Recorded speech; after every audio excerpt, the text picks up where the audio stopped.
there are many solutions for managing stress. There are many solutions for renewing your energy and reversing this energy depletion, which we will come through throughout the course. The initial, immediate solution for this is to understand that when you are stressed, that there are physical things that actually happen over and above what I said to you.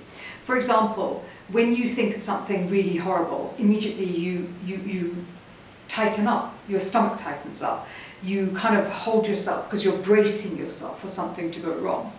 And it gives you the clue that is the easiest, fastest solution for this particular form of energy depletion, and that starts the process of moving you from surviving to thriving. It starts the process of moving you from fear and flight into rest and respite. And that is that breathing. It's actually breathing.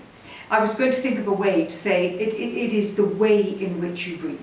Because when we breathe and we are very stressed and we're very uptight and we're very worried and we're braced, we tend to only breathe from this part of our lungs. And in fact, the way that our lungs go, they can actually pull air for us all the way down. In order for us to be breathing normally, I would like you to do this breathing exercise with me.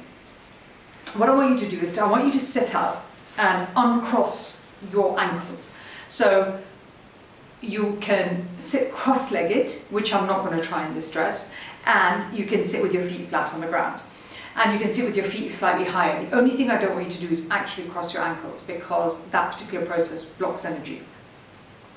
And I want you to put one hand on your chest, and I want you to put one hand on your stomach. Now, generally speaking, what we do is we breathe like this. But in fact, what we should be doing, and particularly I want you to start doing now, and this is an exercise that I would like you to repeat once, twice, even 3 times a day. Start with it first thing in the morning, end with it last thing at night, and if you get the chance, do it in the middle of the day as well. But if you look down at the hand that you have on your stomach, I want you to breathe in so that that hand moves out, and then breathe in and breathe out.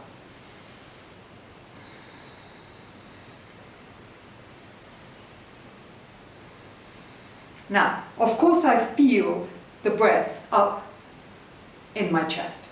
I do feel that, because what's happening is that everything is moving in and out as I breathe in and out. But ultimately, your goal is to get your hand on your tummy to move in and out. Take 5 breaths now and watch your hand. Now, don't look up and do it, because you will fool yourself and you will think your hand is moving. I actually want you to go down and then breathe in. So actually what's happening here is that I've got breath coming all the way down into my stomach and all the way through my back. And I'm bringing very rich oxygen all the way into my system and pulling it out. But what it actually does as well is it yanks you down from the ceiling. It completely calms and quietens you and brings you to a place where your system rests. This one technique will take you from fear and flight to rest and respite completely on its own. It will take you a while to get there, so we have other ways to get you there faster, but this one breathing technique, please don't underestimate, because it's so simple, but most things are that really, really work. They don't need to be complex for them to work. We just have to remember how to do them. And if you watch a child or a baby breathing, they all breathe from their stomachs. They don't breathe from up here. That's a very grown-up thing, because what we try and do is avoid emotion. And the more we stay up here, the better that is. But when we allow breath to come all the way through us, you might find you start crying. You might find that, you get quite emotional. You might find that you start to release things. That's very good. It's the things that you were holding on to because you were afraid to let them go. That caused stress. That stress depleted your energy. Remember, 5 breaths in the morning, 5 breaths at night, and if you get the chance, add some in at lunchtime too.